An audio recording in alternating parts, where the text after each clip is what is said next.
Good morning, everyone, and good day or evening to those of you joining us from a different time zone. Welcome to Chatham House Online. I am Mathieu Bouleg. I'm a research fellow at the Russia-Eurasia program.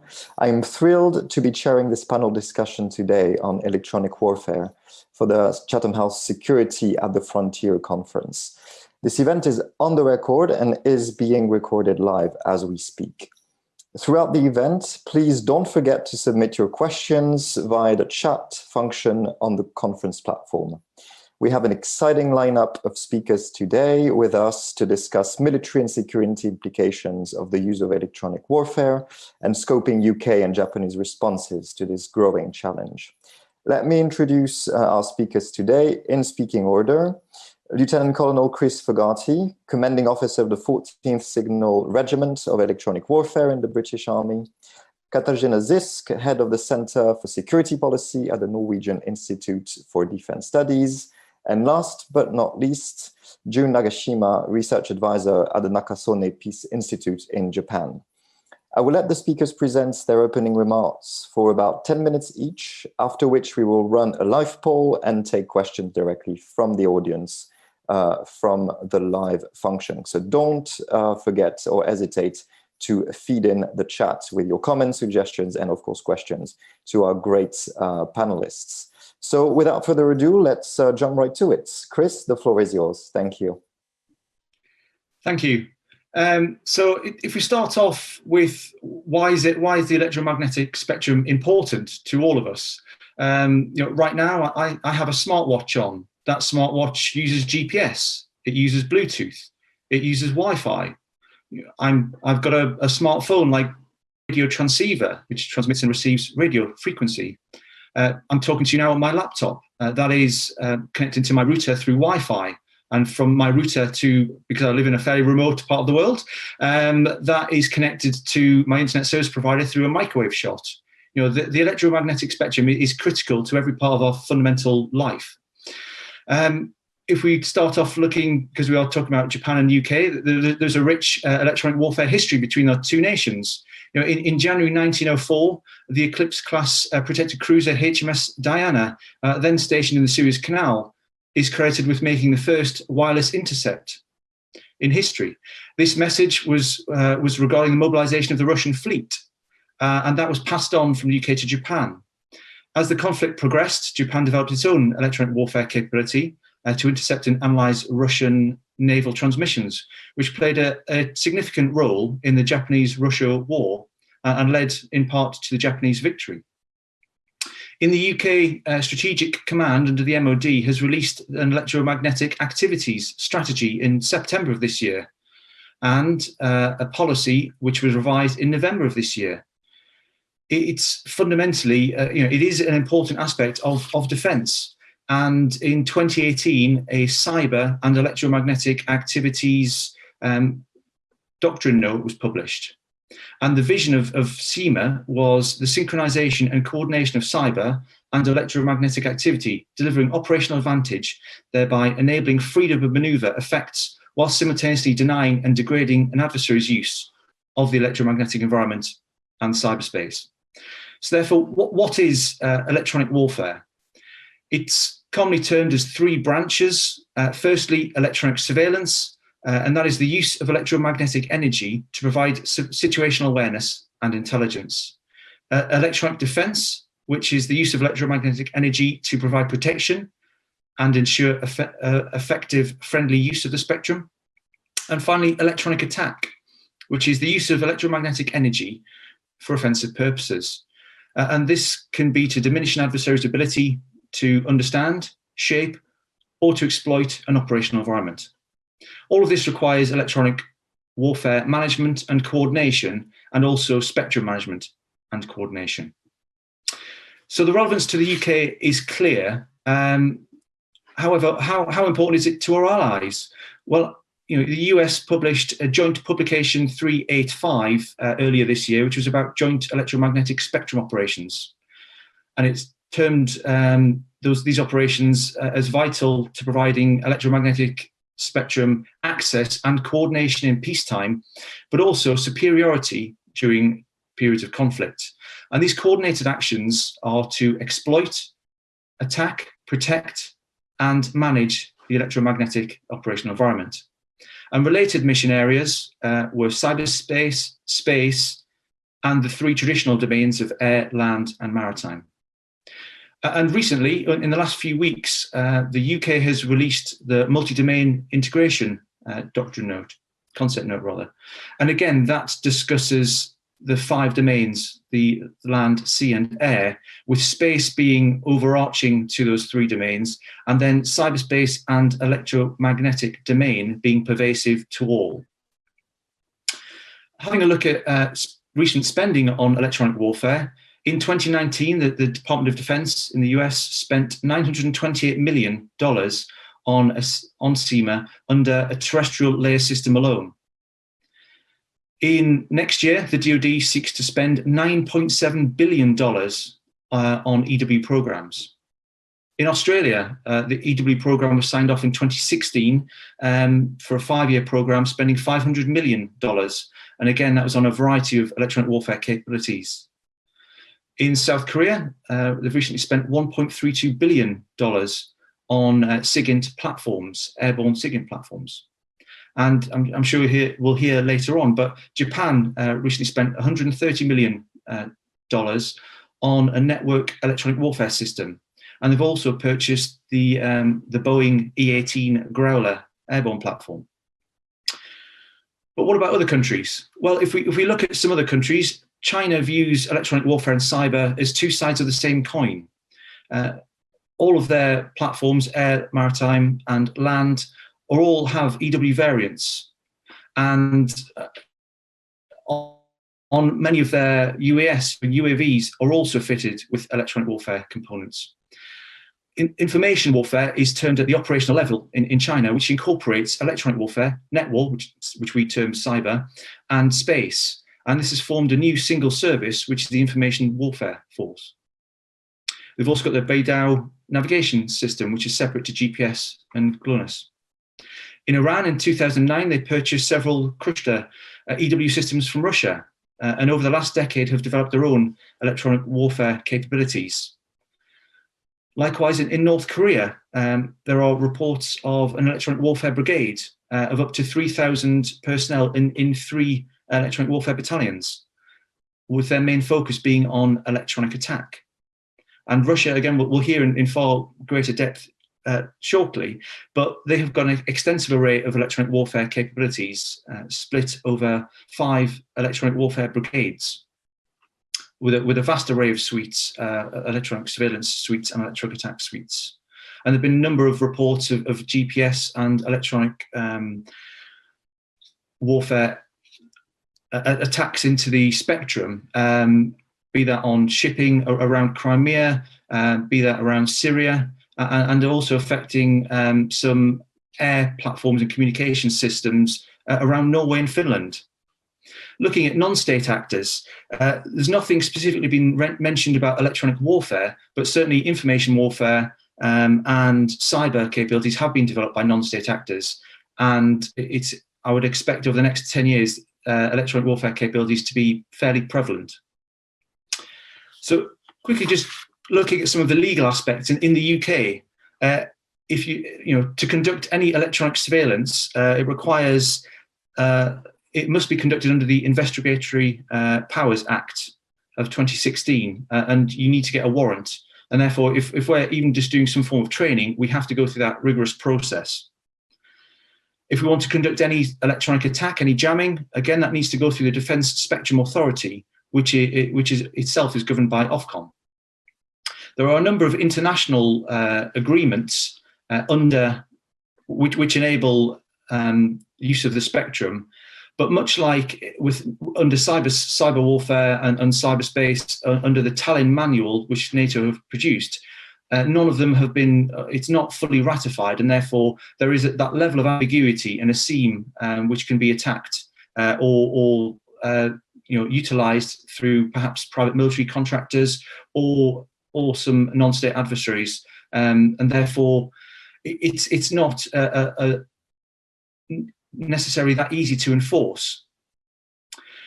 I will very, very briefly cover counter-EW and counter-EW, but again, without wanting to go into too much technical detail, I'll leave that open. I'm more than happy in questions later on to take anything on these matters. But fundamentally, it comes under electronic defense, and we can defend ourselves through enhanced crypto. We can defend ourselves through just basic communications procedures, therefore we're not highlighting ourselves in the electromagnetic spectrum, or we might use electronic countermeasures to actually jam other signals to protect ourselves.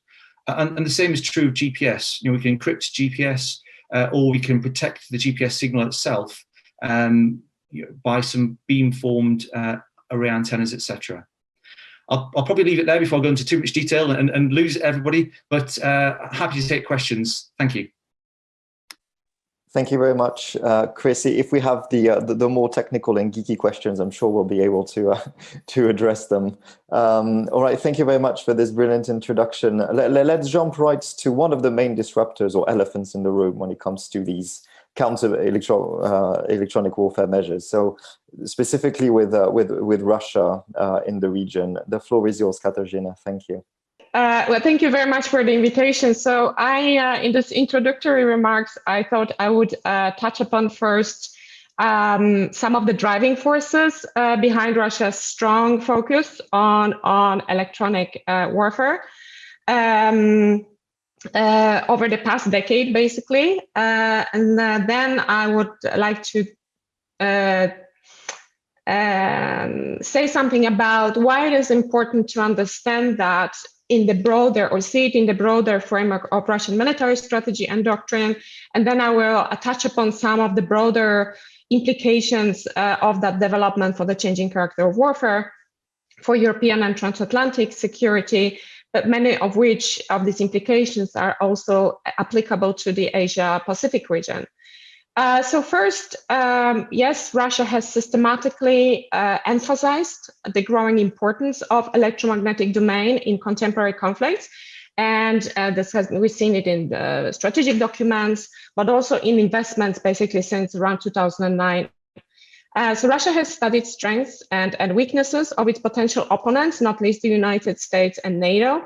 And electronic warfare is an integral part of the Russian concept and asymmetric capabilities that aim to degrade or negate some of the Western technological superiority in key areas. And so it is a mean for Russia to narrow the capability gap as it is perceived in Moscow. So Russia sees electronic warfare as a force multiplier, force enabler, which is key for all military branches. The result has been changes in organization, doctrine, command structure, training, making basically the electronic warfare an integral part of Russian warfare. As my colleague has mentioned already, Russia has tested EW capabilities regularly, with an increasing intensity, at times interfering both with military and civilian activity in neighboring countries. This includes also my country, Norway, where we have registered a disruption of GPS signals on a number of occasions, for instance, in autumn 2017, several times in 2018, including during the NATO Trident Juncture exercise, and later as well.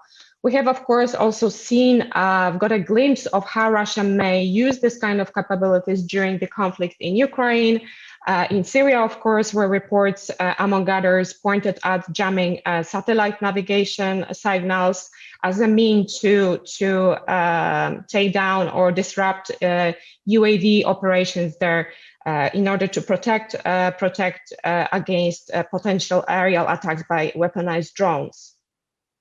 But as I said, I think in order to understand the role of electronic warfare in Russian strategic thinking, I think it's very useful, and this is my second point, to place it in the broader framework of Russian military strategy. And I think this concerns in particular the critical importance that the Russian general staff attaches to winning and holding information superiority, seen as key in contemporary conflicts. So EW is an element in Russia's strong focus on developing counter-network capabilities that can disrupt or degrade the backbone of the adversary's information technology-enabled warfare, an ability to basically operate effectively, including communications, command, operational networks, space-based systems, such as satellites, and other critical infrastructures that developed countries depend on. So in 2015, Russia created aerospace forces that integrated the previously separated offensive and defensive capabilities, such as early warning, missile defense, anti-space weapons, and electronic warfare. And so the capability to jam, disrupt, interfere with communications, rather other sensor systems, drones, and other assets aim to enable, as my colleague mentioned, negate some of the technological edge of the adversary to protect own forces, but also enable freedom of action for the Russian forces, not least along the Russian periphery. So these capabilities are therefore set to play a crucial role in regional war scenarios involving, in particular, a superior military adversary, as they support one of the central features in the Russian contemporary strategic thinking, which is gaining and maintaining strategic initiative, especially during the first stages of conflict. So the Russian General Staff also continues to highlight the role of preemptive offensive operations presented as a form of active defense. And I think electronic warfare also plays a role here. So some of the EW systems are highly mobile, they are portable, which make them more challenging to detect and to destroy. Another advantage of using methods such as disrupting or degrading communications, blinding satellites, is that they can make a significant damage. They can disrupt the adversary's operations while staying still below the threshold of a physical retribution by the adversary. So one more thing I would like to mention is that the effects of electronic warfare in case of Russia may go beyond what we, in a way, understand as the traditional electronic warfare domain.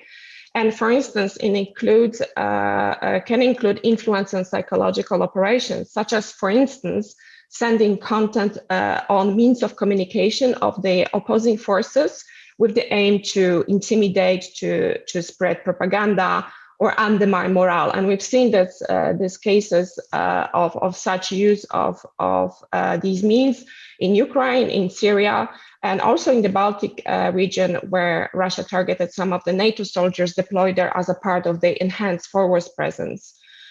But so in general, the Russian approach to power projection characterizes a growing complexity, a permanent competition. So the Russian strategic deterrent system, which was formally introduced in the Russian military doctrine in 2014, says that strategic deterrence is to be implemented both in peacetime and in conflict with the full spectrum of available means, including military and non-military measures, which Russia aimed to better integrate and coordinate in order to maintain flexibility in a given environment. And I think this approach makes it increasingly challenging for Russia's for those that are targeted, including NATO and other actors, to deal with the various components of the Russian strategic deterrence, military and non-military, kinetic and non-kinetic in isolation. That's one challenge. So in general, I think also the progression of development and exercising deployment of EW systems by Russia has contributed to making the operational environment for Allied and other forces more complex and demanding. And I think it is set to increase further, also because the focus on further developing electronic warfare capability is present in the Russian doctrines, but also in the current state armament program for the period up to 2027, which indicate that this will continue to be a central feature of the Russian warfare. And I think also that likely technological improvements and advances in the system will make it for an increasingly make Russia for an increasingly capable adversary in this domain. So Russia and other nations look to gain an edge in the next generational conflict. As they do that, I think one pathway of the development is the possible integration of some of the new technologies that, among others, Russia is developing to further improve electronic warfare systems. One example is directed energy weapons technology, like the Peresviet land-based mobile combat system. Of course, artificial intelligence and other of the new emerging technologies is something to follow. Identifying the patterns of possible future evolution of the Russian defensive and offensive electronic warfare capabilities will be very important in order to adapt the military planning and exercise accordingly. So there is no doubt that whatever the pathway the development will take place is that NATO, including UK and Japan, will have to be able to operate in an increasingly contested EMS environment. I will stop here, Matthew. Over to you. Brilliant. Thank you very much, Katarzyna. Right on time. So let's get to the receivers then now on these of these measures, specifically with regards to Japan. So I will leave the floor to my colleague, June. The floor is yours. Thank you. Thank you very much. So I would like to share the slides now, okay? So I would like to thank you for introducing me as a speaker regarding the military use of EMS. Here I would like to share my thoughts with you, focusing on 3 points: awareness of the current situation, Japan's effort, and the future challenges. To put it simply, what is electromagnetic warfare is to secure the freedom of action of allies and deprive the freedom of action of the enemies in an electromagnetic environment. And for that purpose, the other party's eyes are obscured or deceived by an electromagnetic attack. Basically, for that purpose, it is required to invade the electronic circuits of target with high frequency, high-power electromagnetic waves, damage communication and electronic equipment, and interfere with the operation of the electronic circuit.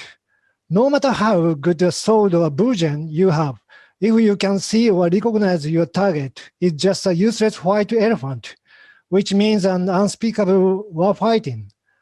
Approximately 541 million years ago, the Cambrian explosion, an ancient revolution that happened.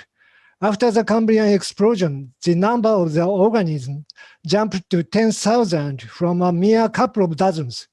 The evolution of eyesight in an organism is linked to this explosive diversification of organisms, setting off a cycle of natural selection where only the fittest survive. It fills us with a sense of wonder to think that what triggered this massive transformation was the evolution of the eyes and subsequent increase in the information that they could absorb. It was one of the most important events in the evolution of living organisms. The law of jungle concept is that all progress is relative has come to be known in biography by the name of Red Queen, after a chess piece that Alice meets in through the looking glass and what Alice found there, who perpetually runs without getting very far because the landscape moves with her. The usual analogy is an arms race. The two countries run against each other, yet stay in the same place. Electromagnetic countermeasures that would have been invincible 20 years before are now vulnerable and obsolete. The bigger the lead of the one superpower, the harder the other tries to catch up. Neither dares step off the treadmill while it can afford to stay in the race, as Dr. Matt Ridley mentioned before. This can be found in the history of the battle over the EMS. Around the year of 2000, after the Gulf War, the PLA was set to adopt the integrated network electric warfare, which focuses on the combined use of networks and electronic warfare. This type of PLA's warfare is an operational tactics to attack the enemy's command and communication network and other major networks in order to deny access to the information necessary for the enemy to continue the operation. And the PLA improves its special role in computer networks, not only during wartime, but also during peacetime. This means that PLA puts seizing and conquering the EMS at the heart of its operational doctrine. The US military has not made sufficient investment in its EMS capability since she has lacked competitors that pose a clear threat to the US military's EMS dominance since the Cold War. According to a 2015 report by the Center for Strategic and Budgetary Evaluation, the network, sensor, and communication capabilities of the US military have been gradually becoming unstable and vulnerable. China and Russia, in contrast to the United States, are increasing their investment in electromagnetic warfare capabilities, both offensive and defensive, making the US military's power projection capabilities relatively less effective. They say that the United States has been currently working to catch up with the new electromagnetic warfare that combines stealth and electromagnetic technology. It is my view that the fourth industrial revolution will drive the transformation of warfighting. What characterizes the fourth industrial revolution is the high level of integration between the virtual space and real space. As a result, the kind of activities people engage in are very likely to change in the future. We should bear this in mind when we discuss how future war will be fought. In the future, with the progress of ICT technology, cyberspace and EMS will increase their affinity as operational domains. Therefore, we also need to pay attention to the evolution of these advanced technologies, especially AI and quantum technologies, and to actively adapt them in order to be perfect in preparation for future EMS warfare. In the 2018 National Defense Program Guidelines, Japan positions the EMS domain as an operational field to be defended in the same way as outer space and cyberspace.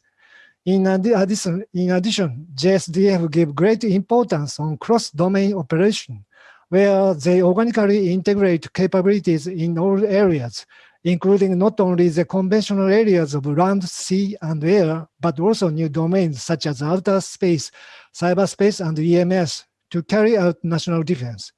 In terms of equipment, they plan to acquire standoff electronic warfare aircraft and land-based anti-aircraft electronic warfare equipment. They are also going to deploy EMS specialized units at 6 locations nationwide, as well as command headquarters to organize them. Different from the concept of territories and national borders, which are the targets of self-defense, these new domains of operation are positioned as global commons that should be guaranteed its free access and utilization. Therefore, in terms of securing the safety of these domains, multilateral cooperation with alliances and friendly countries is more basic than one's country's own. There is an opinion that an Asian version of NATO should be established to strengthen the security posture in this region, but that is not realistic for various reasons. On the other hand, threats in these new domains are urgent issues and will require speedy multilateral readiness.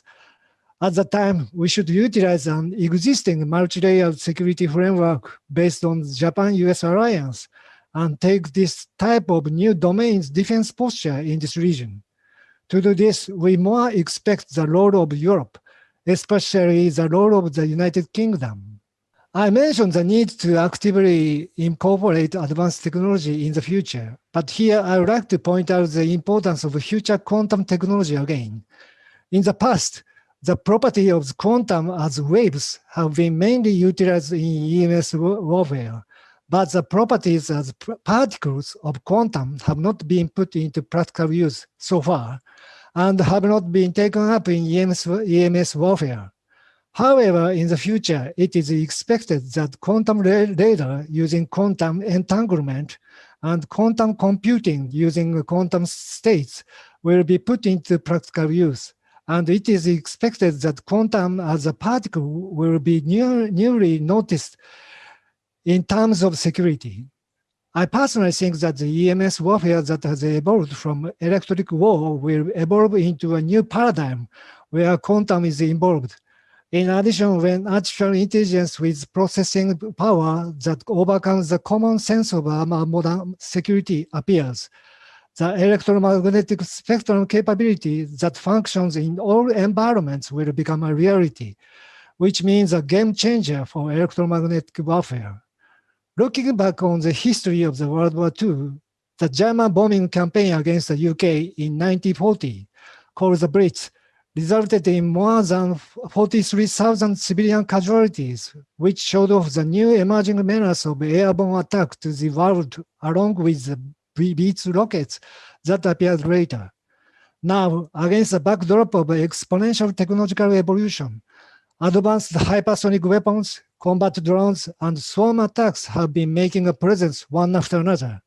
And IAMD centered on the current BMD capability is also receiving great challenges. As a countermeasure, electromagnetic warfare assets with non-human damaged UAVs, artificial intelligence, and high-power engines or plant may emerge. The battle over offense and defense will continue forever.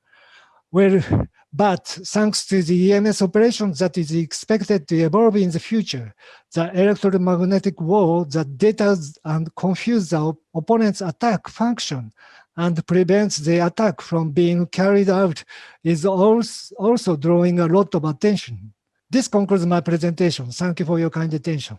Thank you. Thank you very much, June, for your presentation. It was really interesting to make this connection between evolutionary theory with the Red Queen and the way that we are evolving in a way to this electromagnetic environment, and the way it interconnects with all technological developments, whether it's quantum, AI. It's quite fascinating. So it almost, I have the word robot war in my mind at the moment concerning, the existence of potential electronic warfare-enabled systems on UAVs or autonomous systems with this emerging technological disruption on the ground. So my question to the panel really is, are we up to speed in Japan, in the West in general, at NATO level, concerning what is slowly transforming into this bubble of information warfare with the link from space, cyber, electromagnetic? We've seen throughout your presentations that China and Russia have a very integrated and network approach to this information warfare bubble. Do we have similar approaches in the West? I know with the integrated review in the UK, this is moving in this direction.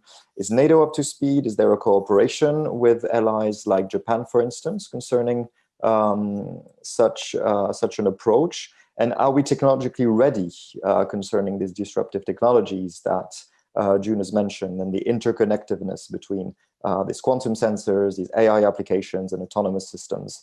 So I'm throwing the question out there. Let's go into the same order. Probably, Chris, we'll start with you. Thanks. So are we technically ready for quantum technologies? Not right now, but they're not mature enough at this moment in time. But if we look at, as I said earlier on, the multi-domain integration, and likewise with the US, their multi-domain operations, multi-domain integration as well. I think much like a few years ago, Russia developed, there's a number of articles from someone called Kia Giles, who's an academic, who talked about information troops from Russia. And that was the blending of psychological information operations and technical information operations.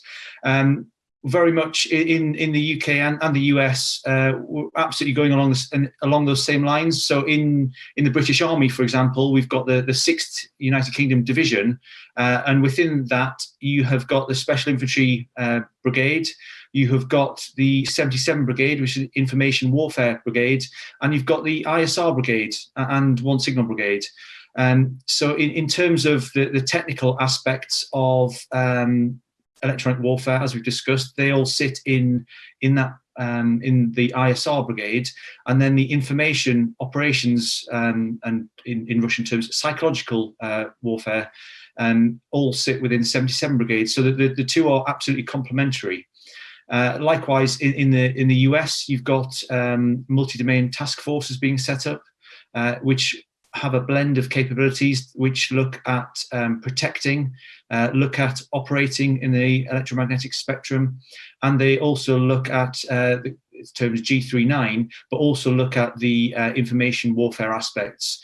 So I think we are absolutely developing in that manner. We have developed capabilities already, and we are continuing to develop. But as technology develops at such a rapid pace, it is challenging to our procurement processes to ensure that we've got the latest technology which is aligned to counter these threats. And also, it's about moving away from the traditional silos of those domains, as we've discussed and we've heard through all of my colleagues there. And it's about that integration, where, as I said, the multi-domain integration concept note, which was pushed out a few weeks ago, was a marked step forward from a UK perspective in how we deal with that threat. Thanks. Thank you very much. It's of course important to adapt to the perception of what potential adversaries are doing when it comes to this this endeavor. Katarzyna, do you want to jump in? Yes, so I think, Russia has a very long tradition for developing electronic warfare capabilities. But one of the reasons why they have focused so strongly on that capabilities, namely because it has been identified as one of the weaknesses on the other side. On the one hand, there has been, after the Cold War, very little focus in NATO on that capability. But also the fact that the contemporary warfare is so dependent on the networks, on advanced technological integrated systems is obviously one of the reasons of the strong focus. And I think Russia has a number of advantages. As my colleague mentioned, as I mentioned in my presentation, I think the integration, the sort of at least attempt to coordinate all the various means, electronic warfare, electromagnetic spectrum domain being just one of them, kinetic, non-kinetic, military, non-military is a challenge. And I think in that respect, we are very much behind, how do you, because for instance, the, nuclear, non-nuclear, conventional and non-military sphere, NATO do not necessarily deal with this in a equally integrated way. And I think the problem is also the time, the reaction time in case something happens. How do you identify it effectively? This concerns NATO as a whole, but also Western countries. Each of them, has this kind of problem, And I think another advantage that Russia has is that Russia has been able to use Ukraine and Syria as a test bed for testing this kind of systems, improving them. It gives us a glimpse of how they are, where the development is coming. But I think that is also something that helps Russia to improve this kind of capabilities further. And another thing I would like to mention very briefly is the aspect that has already been taken up or pointed out in the discussion, and these are the ethical and legal aspects of this development. And I think, again, Russia is in a little better position here because, for instance, when it comes to new technologies, AI, Russia has pointed that, there is, of course, a big discussion about autonomous weapon systems and where do you inject and how do you inject human if you do in this development, and where Russia agrees that it's necessary to develop ethical ramifications for use of AI in weapon systems. They also say, well, we cannot make, create too many restrictions because that would put us behind in the global race, technological race. So I think this is not necessarily the ethical, legal aspects may not necessarily be as big constraint as it is in the West. So, and I listed, of course, a number of advantages, but of course, we also have to be wary of following the development very closely and also not exaggerating it. There has been a lot of propaganda from the Russian side regarding electronic warfare capabilities, not least in Syria, presented almost, as an omnipotent capability. This is not necessarily the case, but I think in general, my impression is that Russia is ahead in that development. Thanks. Thank you, Katarzyna. June, do you want to answer as well? Yes, thank you, Matthew. So as I've said, so this is the arms race is like the survival race in general. And also, especially China is more active in such kinds of introducing the new technology into the war fighting domain. So we call it such kinds of military-civil fusion in every level. So which means such kind of new advanced technology will be put into the military immediately and instantly, from my point of view. And also as C pointed out, such kind of not only in the new domains, but also the cognitive domains that China tried to challenge in this area. We call it such kind of brain control right now by the disinformation like that. So I think to catch up with such kinds of advancement of the Chinese PLA's ability, so that Japan should run and to catch up with such kind of standard. Thank you. Thank you very much. And on all these developments, I encourage you to read and engage with the great research done by my colleagues at the International Security Program, specifically on this new military technology and dual-use technology and their policy implications. Let us run a live poll that will appear on your screens in the conference platform. Please engage with it and respond to the question that we have for you today concerning the relevance and importance of the electromagnetic spectrum for modern warfare operations. So this will be running on your screen, probably live as we speak. Let's go back to the effects of electronic warfare, because it's probably really hard to grasp exactly what it is that an adversary, or even us in the West and Japan, for instance, can hope to achieve in terms of the effects of this usage of the electromagnetic spectrum. What are these effects at peacetime? Specifically, Katarzyna mentions the Russian disruptions in northern Norway, for instance, or in Finland at peacetime, that can have potentially disastrous effects on civilian operations in the air or at sea. So what are we talking about in terms of effects of the use of electromagnetic spectrum? And specifically military operations. Because we've been talking about an asymmetric response, we've been talking about a force enabler, but is it really that much of an asymmetric response? Are we facing, in a way, electromagnetic-led conflicts in the future, where any sort of highly technologically advanced military or modern warfare operation will start in the electromagnetic spectrum, and using, of course, the whole spectrum of information operations with space and cyber before it goes kinetic, if it has to go kinetic? So it's a question I'm throwing out there. Let's take a reverse order on that one. June, do you want to start? Yes, okay. So I think the EMS operation, as you say, so that combines the characteristic of both kinetic and non-kinetic. The kinetic aspect is that the impact is limited to certain areas and can be physically respond. Non-kinetic aspect includes the fact that it can be used in peacetime because it is invisible, and that the effects of its use are not limited to the military, but also to the civilian side. And also, I think they point out the North Korea's threat in this position. So in 2017, so North Korea had launched a superpower EMP attack, electromagnetic pulse attack. They say that it is said that. But on the other hand, so the explosion of nuclear weapons in the upper atmosphere may generate EMP, damaging all electronic devices from cars to street lights. Also, the power grid itself is also damaged. It will affect the daily life, but the magnitude of the damage is unknown. So that's why very, very dangerous and very, very careful we should do. Thank you very much. Thank you very much. Katarzyna, please. Yeah, of course. I mean, I think there are a number of potential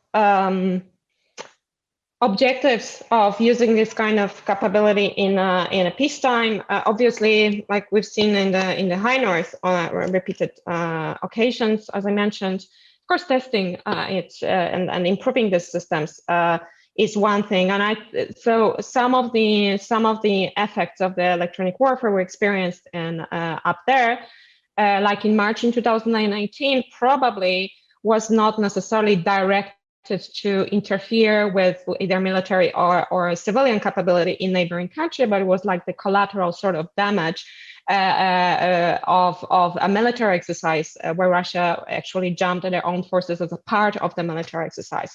However, there are indications that other cases were absolutely intended to interfere, like, of course, during the Trident Juncture exercise, NATO in October, November 2018. And of course, one objective behind that is the symbolic importance, raising the flag. We are here, we are following, marking the territory in a way, but also showing, exposing some of the capability Russia has.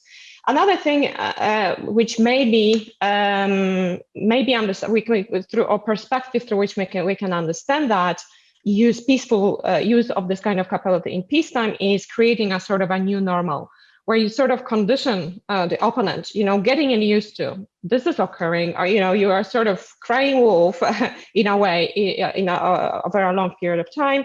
And once this actually would be used in an actual operation, maybe the adversary would not necessarily be used. There has been this kind of expanding of the scope of this kind of operations up there. So I think that could be another way of looking at it. Thank you. Thank you, Katarzyna. Chris, I'll leave the floor to you. Thanks. So what I would say, we are in an era of constant competition, and therefore, we should naturally expect people to be pushing the boundaries, certainly from a cyber and electromagnetic activities perspective. You could argue that information operations, information warfare is constantly being conducted. And then, therefore, actually, as we move onto a more kinetic footing, the information operation has failed by that stage. What I'd also say is electronic warfare is being conducted all of the time, under electronic surveillance, and therefore, it is the normal. Phase zero operations, as they're termed, are constantly being conducted. And so when we're, adversaries utilizing the electromagnetic spectrum, when we're doing it, our adversaries are looking at how we're doing it, and vice versa. So I think, it is almost the new normal. When it comes to impacting on civilian infrastructure, as Jun mentioned there, with pulse weapon systems, EMP weapons, etc. Now that's significant, and that is a common issue with cyber and electromagnetic activities. It's that measurement of effect and collateral damage assessment. If we are talking about kinetic weapons systems, it's well known, dropping a certain amount of ordnance, you can do a fairly accurate, or you can do a very accurate, battle damage assessment, or collateral damage assessment beforehand and battle damage assessment afterwards. However, when you're talking about electronic warfare systems, then you can't in the same manner, and therefore it just adds a whole different layer of complexity to modern warfighting. Thanks. Thank you very much. Let's stay on effects more specifically. I have a great question from Stella Howell. We've been talking about the military and then civilian infrastructure, but let's go down to the level of the individual, the humans potentially affected by electronic warfare activities. Could it be used against the general population to achieve civilian effects, for instance, at peacetime or wartime? And more specifically, does it have a known effect on health for individuals? And to counter this, the last question would be, can we detect EMS operations within our own personal individual environments? And how can we potentially protect ourselves from said effects that we've just discussed? Who wants to take it? Chris, you might be the first respondent on that one as a practitioner. Yeah, no problems. So from an individual perspective, I started off with my conversation just talking about some of my personal electronic devices, and how reliant I am on everyday systems such as GPS, Bluetooth, Wi-Fi, etc. So fundamentally, can it have an effect on the individual? Absolutely. And if we look at just simple daily tasks of what happened if we were denied certain areas of the electromagnetic spectrum, would I be able to use the sat nav in my car? No, fundamentally, but probably more fundamental than that. If we're looking at high-powered RF energy, then there's a lot of reports as to how that can affect health over a fairly prolonged period of time, but it absolutely can affect people's health. It can make people sterile. It can cause cancer. So it's got a lot of health implications. But also, if I fire down some high-powered RF energy, that might have an effect on a pacemaker or something else. So it can have a significant amount of effects. But also looking at the psychological aspects, we live in an interconnected world, and therefore, I've got a young daughter who's always on her mobile phone, as I'm sure or all of us actually, and therefore, if we're denied some aspect of that as well, actually that's I suppose attacking the social fabric of how we currently live. Therefore, it'll have psychological implications to us as well. How can we protect ourselves from the effects? You can go completely left of field and go back to reversionary modes and live an analog life, and therefore go back to pen and paper writing to people, heaven forbid, rather than emails. But so there is that's left of field, but there are a number of things that we can do in just reduce our reliance on technology in some regards, and we need to integrate that into our sort of practices and precedents. Thanks. June, Katarzyna, do you want to jump on that one as well? Yeah, absolutely. Please go ahead. And related to that, I would like to just very briefly respond to this a new normal comment of Chris, which I fully agree with. Of course, it's in a way it is a new normal. It's there, it is tested, exercised, etc., and employed actually conflict. But I think what we were referring to were the occurrences when actually, for instance, civilian traffic, air traffic would be affected directly and grounded.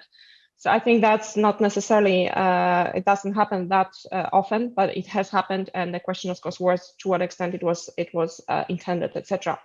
But I think that's, of course, one way of affecting the civilian population. But in a broader perspective, using again the Russian doctrine as an example, is that I think absolutely civilian population will be a target. If you read the statements by the Russian general staff, for instance, is that a priority in a conflict would be given to undermining the functioning of the state, governance, economic foundation of the state, high standards of living in the Western societies, in order, of course, to help create chaos, complicate the decision making, pressure the adversary from within to back off, to stop the operations, and get back to the negotiations table and find a solution to the conflict on conditions favorable to Russian interests. So I think, and my colleague has already mentioned all the potential how that could potentially look like. But again, I think it's absolutely a part of the doctrine, and why wouldn't it be? Thank you. June, do you want to jump on that one as well? Yeah, thank you. For a long time, we have endeavored to develop a stealth technology to reduce the possibility that we will be detected. However, in the future, in addition to the stealth capabilities, the focus will be on disrupting enemy sensor images and confusing targeting. Ahead of their combination of radio, infrared, and wide area sensors over the visible range stealth and decoys will become mainstream. It is so-called hybrid EW, which means so they are very difficult to detect from the point of view. And also the different from cybers. So in general, we say that the such kind of EW attacks is easy to detect because they're very straight and a very temporary attack. But under the situation of the hybrid EW, so that it is more difficult to detect from the viewpoint of the protecting the individuals. Thank you. Thank you very much. Let's jump back to a comment made in the chat by my colleague Patricia Lewis at Chatham House concerning the fact that electronic disruption is also as effective as you build resilience to protect your own systems and to render these attacks ineffective. So in a way, the question is, how do we build said resilience in the EMS and further to this info space? And how do we ensure superiority in the electromagnetic spectrum? And to throw the D word in the mix, what is the place of deterrence of said attacks in our own processes in the West? And together with our allies, Japan, for instance. Thank you. Chris, do you want to take it first? Yeah, no problems. So how do we make ourselves more resilient? Well, we can introduce resilience into the networks, from a military communication systems. And I know we're not necessarily talking about the military here, but we've got spread spectrum frequency hopping radios. So therefore, if we do have an impact in one part of the spectrum, we can utilize a different part. And there's no reason why we can't do that with civilian communication systems. We can also be less reliant on the electromagnetic spectrum. So use of SATCOM, less use of microwave links, and more use of fiber, for example, for our communications principles. There's an argument looking at the deterrence aspect that we should develop. We should be expecting this as a society now, and therefore we should develop the ability to absorb hybrid shocks. Almost like a resilience approach, and therefore the deterrence piece, actually, because we absorb that first bit of, be that cyber or electromagnetic activity, we absorb that first aspect of it. And then we have deterrence by denial or punishment. So once we've attributed that to a certain state, we are able to apply sanctions, and grow our alliances, and therefore, trade sanctions or whatever else is actually the way in which we can apply deterrence to this. Thanks. Thank you very much, Katarzyna. Do you want to answer that one as well? I think Chris has done a perfect job here. All right, good. June, a few words. Yes, thank you very much. Resilience is a very, very important word. So I think this is connected to the mission assurance for the military areas. And also I think the key of the resilience is the incorporation of the technological innovation, including AI, as I said. Current electromagnetic warfare systems respond to on-site passive situation, in addition to the pre-planned responses based on data gathered during peacetime. However, electromagnetic warfare has been gradually shifting as new technologies develop. In the future, electromagnetic warfare will use artificial intelligence to integrate commercial and military sensors with cyber operations, neutralize stealth capabilities, and detect the existence of decoys. So that this is the resilience, I think. Thank you. Thank you very much. We have another question from Nilza Amaral at Chatham House concerning, can the UK and Japan work together to develop technologies such as quantum, for instance, to ensure it is integrated within electronic warfare applications ahead of competitors? Very relevant to this discussion, I think. Who wants to jump on that first? So what technologies do we need to develop in a way integrated within this EW info space ahead of our potential competitors? I don't profess to be a quantum expert at all, but that's absolutely something that China is investing heavily in, quantum technologies, and therefore, yes, that's absolutely something that we need to invest more heavily in. But probably a little bit of a technology which is more mature, and therefore we can do right now would be, and was mentioned by Jun there, artificial intelligence, and therefore combining machine learning techniques and artificial intelligence into our systems. Is something that we're already doing anyway, and we have done for a number of years. It's just we possibly didn't term it as artificial intelligence, but that is enabling us to speed up the sensor to shooter data flows, and also to classify things. But I would caveat that, and we've kind of touched on multispectral sensors and the D word was mentioned as well, deception. The more reliant we are on AI type technologies and take the human out of the loop, the more actually we are. They're still vulnerable. AI technologies are still vulnerable to spoofing, and therefore actually it brings an absolutely new area of warfare, the multispectral deception. But I suppose the more that we're reliant on a sensor to go through the raft of data and information and tell us what's relevant, actually we may well, by a simple marking on top of a vehicle platform, or even I'm sure you've seen the stop sign which had a sticker put on it, and then that looked like an AI car. It looked like a 30-mile-an-hour sign rather than a stop sign.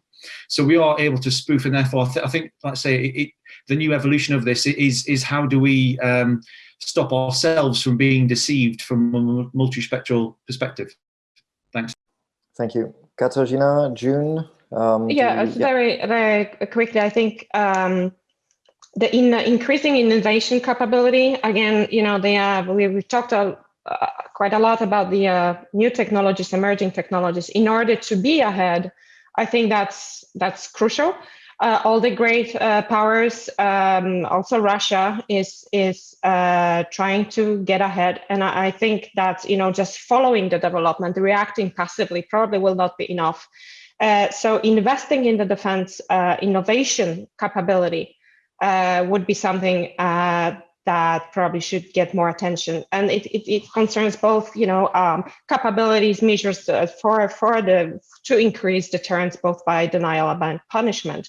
And another interesting aspect of that is that most of these new technologies, they are developed in the private civilian sector, and in fact potentially this kind of technologies may give an edge and allow countries such as UK and Japan, smaller nations, to punch above the weight if employed correctly. So I think there is of course a number of others, but that's something I would put very high on the agenda. Thank you. Thank you, June. A few last words on that one. Yeah, thank you very much. So I think the quantum is a very, very mysterious subject from my point of view.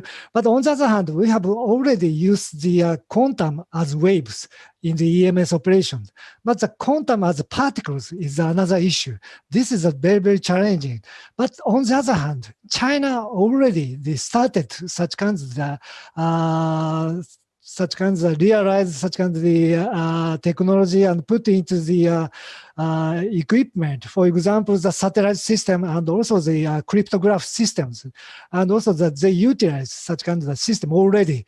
But now in the Western countries now have been developing such kind of quantum cryptograph system.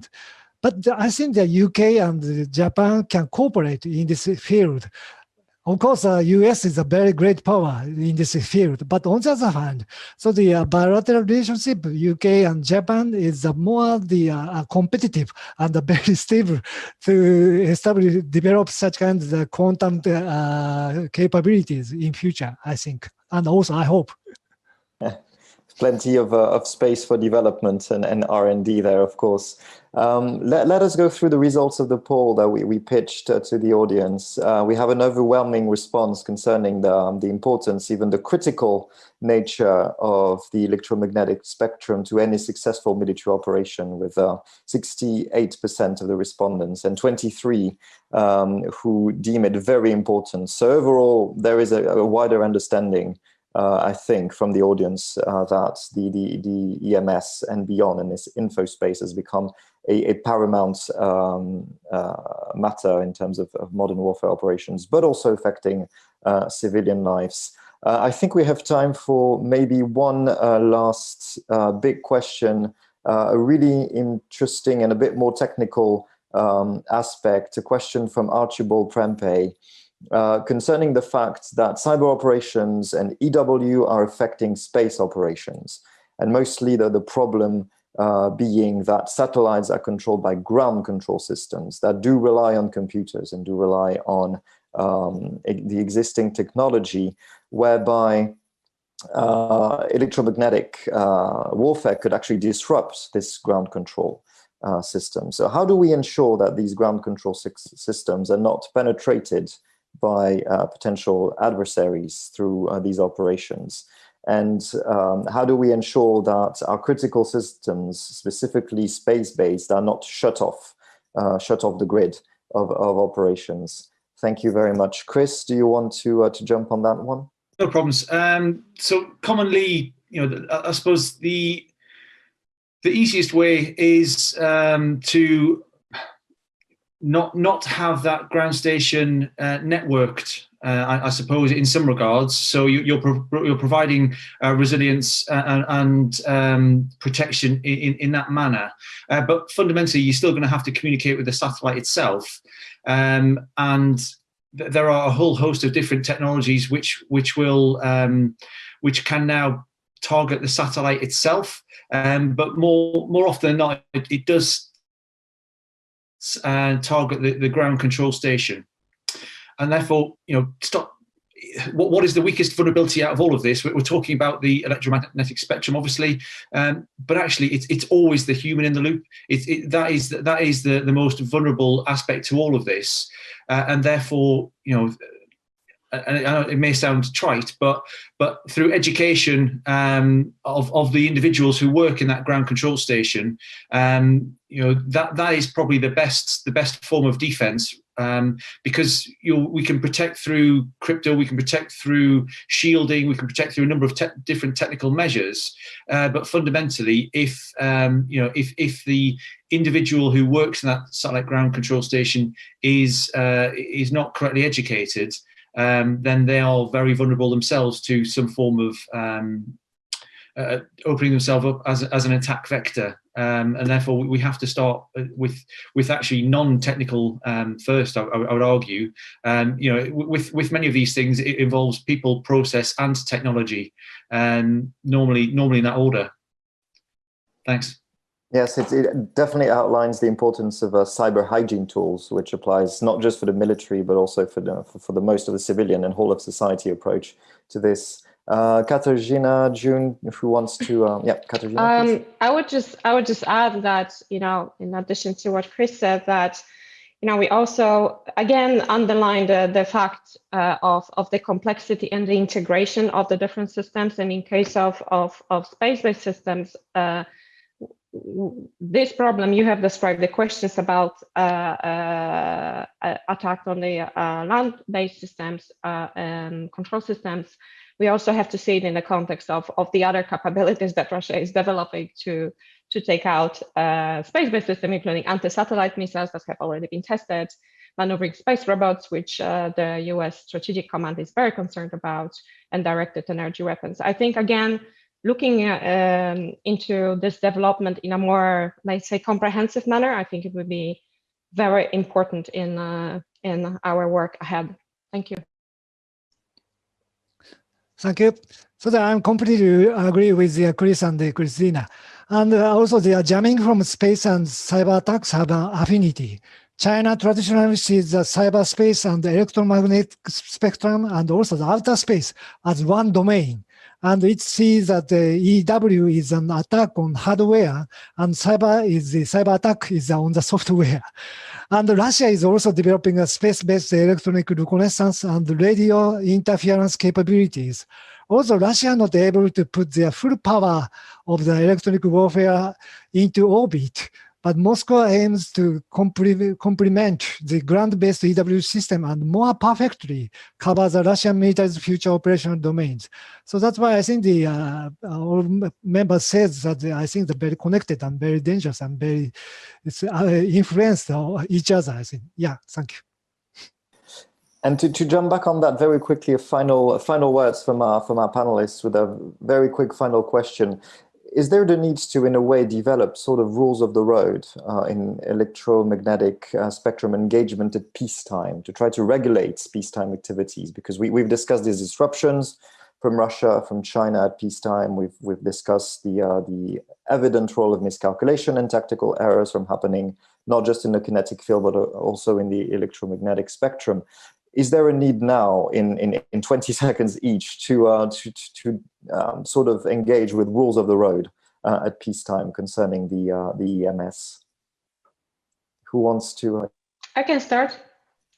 Katarzyna, yes, no, absolutely. And I think the question is only in what way do you think about like an international treaty, or perhaps in a bilateral manner, like which has been the case between Norway and Russia. This cases of disruption and when civilian traffic was affected, it was obviously a danger for life of the populations up there. Was taken up in the direct contact and then actually had some positive effects. So I think absolutely this has to be taken up and dealt immediately, reacted to immediately. But the question is, of course, to whether we need a broader sort of, international rule of engagement and law or whatever, or perhaps, the question is what is more effective. So it's just an open question. Yeah. Thank you. Chris, you wanted to jump in as well? In a similar vein, yes, we absolutely do. But it's how do we then enforce it? It's really difficult. Much like we've got protocols in cyberspace, but it's not necessarily policed in an effective manner. So is this something that that we need the UN to take on? It's really difficult, but we absolutely need alliances and bilateral, trilateral agreements in place to tackle this, because it is a growing problem, and therefore without regulation we can't hold people to account.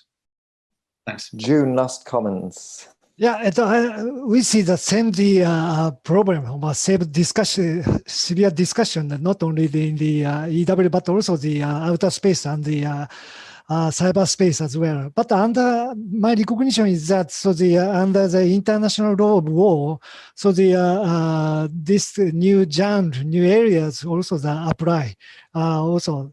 But I think that such kinds of military attack can be judged by such kinds of its scale and effect. But they're very difficult to judge, who judge, and what kind of the content and extent. So I think the rules should be needed, but on the other hand, to establish the very, very difficult task for us. Thank you. Thank you very much. Well, I think this concludes our session. To my fellow panelists, thanks a lot for your presence with us today, specifically June, because I think it's rather late in Japan at the moment. So thank you for this nightcap conversation. I think it was my pleasure. Yes. It was a very insightful discussion. So thanks a lot for tuning in. Also, thanks to my colleagues at Chatham House for their wonderful organization of this whole conference. Before we close, feel free to write down in the chat function any final thoughts, comments, suggestions concerning the topics that we discussed today and yesterday during this Security at the Frontier conference. I will now pass over to my colleague Champa for closing remarks to end this conference. Thank you once again. Have a wonderful weekend and take care, everyone. Thank you very much. Thanks, Matteo, and thank you to all of our chairs and speakers over the last 2 days for all of your rich, thought-provoking and stimulating discussions. It's quite challenging to think how best to summarize or, define what some of the key takeaways are. But I think one thing we can say is that we have had the opportunity to really get under the skin of what some of these new security challenges are and some of the frontier issues.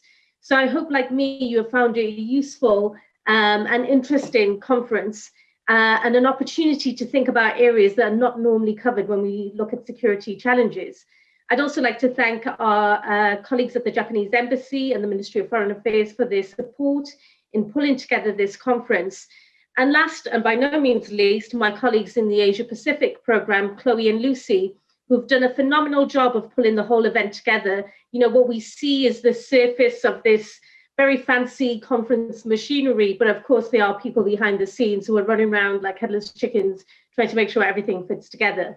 So my, gratitude and thanks to them for ensuring that everything came together smoothly over the last 2 days. I guess a final word is to say we hope to continue these discussions. We've really only scratched the surface of some of these. There are lots of developments happening in all the different areas that have been discussed. So there will be more to talk about, I'm sure, as time goes on. And we look forward to being in touch with you all about these future events. A quick reminder that we do have an event next Wednesday, which is about responding to COVID-19, prospects for UK-Japan cooperation. So please do join us for that if that is of interest to you. But all that's left for me to do is to say goodbye and thank you all for joining us for this conference.